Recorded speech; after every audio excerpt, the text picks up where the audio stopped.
As you will have seen in the news and following the ITV programme Mr. Bates versus the Post Office, you'll probably know that one of the biggest miscarriages of justice in the history of criminal law in England and Wales is currently ongoing. Approximately 700 sub-postmasters and mistresses were prosecuted for fraud by their employer, the Post Office, when the truth was that a faulty computer system was the reason for the huge discrepancies in the accounts.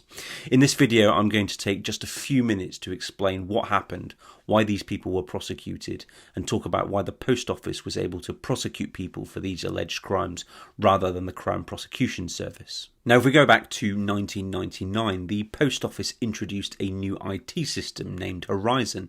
This was provided by the IT company Fujitsu. The system was put in place to manage transactions, accounts, and stocktaking by Post Office staff members. Soon after it was introduced, sub-postmasters and mistresses, these are the people that are in charge of the branches, soon began noticing shortfalls in the company accounts and complained that the system was faulty. But these complaints were ignored by Post Office senior management, and cash shortages totalling several £1,000s were appearing on the accounts of branches throughout the country.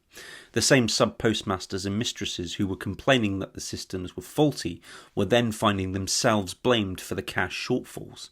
Indeed, the Post Office started prosecuting its own staff for theft, fraud, and false accounting. By 2014, 736 people had been criminally prosecuted, despite the Post Office becoming aware of a fault in 2010. And what the Post Office was doing was, once it had a conviction against one of its sub-postmasters or mistresses, it was attempting to secure a proceeds of crime order against that person. In basic terms, a proceeds of crime order allows the Post Office to recover money from those who are convicted of a criminal offence. Now, it's normally reserved for cases involving major drug dealers or fraudsters who defrauded people out of several £100,000 and are living what's known as a criminal lifestyle. Now, the result of all of this led to the breakup of families, bankruptcy, and even, in one case, a suicide. As a quick aside, these convictions were largely done through private prosecutions brought by the Post Office, rather than through the normal way of prosecuting cases in England and Wales, which is through the Crown Prosecution Service. And there are a number of organisations that do this routinely, such as the RSPCA or His Majesty's Revenue and Customs. Indeed, in theory, anyone, including you or I, can bring a private prosecution against another person.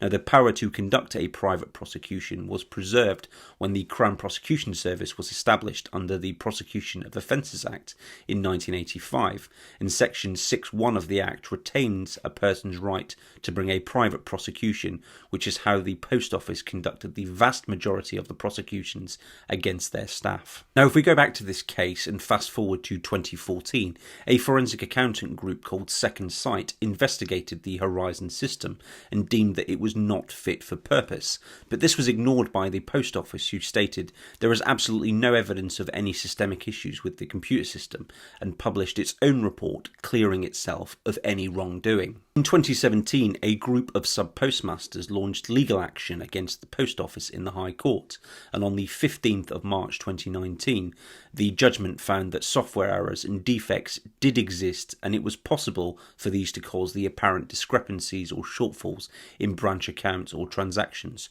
to undermine the reliability of Horizon accurately to process and record transactions.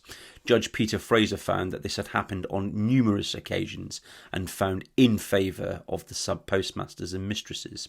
And the judge also stated that Horizon's robustness was questionable and did not justify the confidence placed in it by the Post Office in terms of its accuracy. By 2022, 736 prosecutions had been identified, and of those, 83 convictions had been overturned, and so far £24 million has been paid in compensation to people whose convictions have been overturned. And there are now 3 separate compensation schemes, with £130 million paid out across 2,500 victims so far, and the government recently promised a lump sum of £600,000 to each victim to address concerns.